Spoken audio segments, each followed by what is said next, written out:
Hey, welcome back to Only Nerdy Gaming, where pixels, popcorn, and plot twists collide. If it's got lasers, loot boxes, or Lex Luthor, you know we're going to talk about it. I've never heard of this guy, CS the Director, before, but someone in the comments asked me to check out his videos.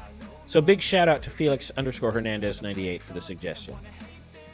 From what I've seen so far, this guy is no different than Harsh Critics or Aaron Fischer. It's the same recycled anti-Gunn talking points, just with a different voice.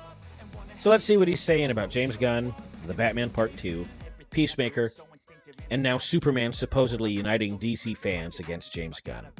We'll break it all down with actual facts. So hit subscribe, keep your wallets open, and let's get into it. CS claims James Gunn wants to cancel The Batman Part 2 or force Robert Pattinson into the DC universe. That's just not true. Matt Reeves' Batman films are officially Elseworlds, completely separate from Gunn's DCU. Reeves has full creative control, and Gunn himself has said that multiple times he's not touching that world.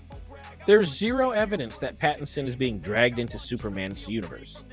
This is just tinfoil hat speculation designed for outrage clicks. Then we hear that every time Gunn gives notes, he supposedly ruins everything. Reality check. The Suicide Squad was certified fresh and loved by fans.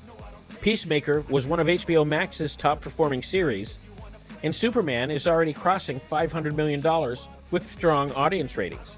People love it. Gunn giving notes is literally his job as the head of DC Studios.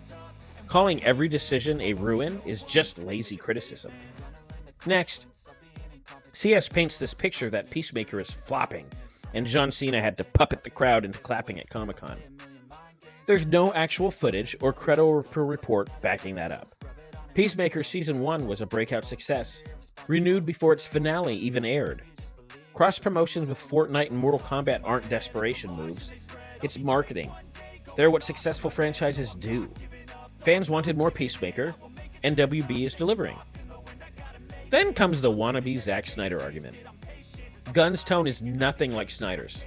Gunn leans into character-driven storytelling and humor, while Snyder's style is mythic and operatic. Gunn has repeatedly credited Snyder for shaping DC's modern era and has kept multiple Snyderverse actors in his projects.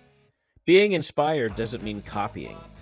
Saying Gunn wants to be Snyder is like saying Christopher Nolan wanted to be Tim Burton, just because they both made Batman movies. Now, let's talk about the claim that real DC fans everywhere are uniting to dislike James Gunn's Superman and demand refunds. The truth is, Superman has already crossed $500 million globally, with strong audience ratings, something you don't get when everyone supposedly hates a movie. Social media outrage doesn't represent the entire fan base. The majority of DC fans are showing up, enjoying the movie, and supporting this new chapter. And refund demands? Every major movie gets a few. That's not proof of a flop. Calling this movie Guardians of Metropolis is also lazy. It's a different tone, a different story, and a different Superman. People can love Man of Steel and enjoy Gunn's Superman. It's not one or the other. Snyder's films had mixed box office results too. Batman v Superman dropped hard after opening weekend, and Justice League underperformed massively before the Snyder Cut even happened. Claiming the current movie is a disaster because Snyder's work is respected ignores the fact that audiences evolve, studios reboot franchises all the time. Marvel's done it, Star Wars has done it, and DC is doing it now. There's also this idea that WB paid off shills for fake positive reviews. If that were true, The Flash and Wonder Woman 1984 would have been successes too. They weren't. Studios can market and promote, but they can't buy genuine audience word of mouth. That only comes from people actually liking the movie. But there's the claim that theaters in China are dropping Superman for other movies. That happens to every blockbuster in later weeks as new films release. Superman already outperformed expectations in China for a Western superhero film. No franchise keeps full screen counts forever. Not even Marvel or Avatar.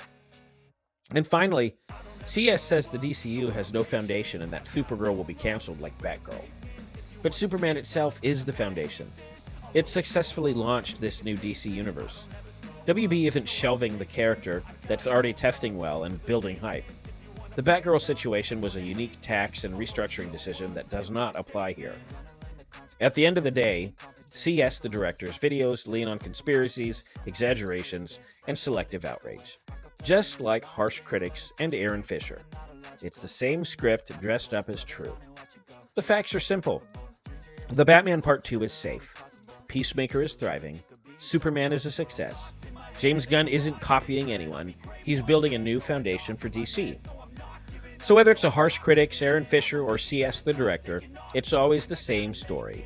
Doom posting, conspiracies, and zero receipts. Just stick here for facts, not fear-mongering. Until next time, wallets open, no Snyderverse, no problem.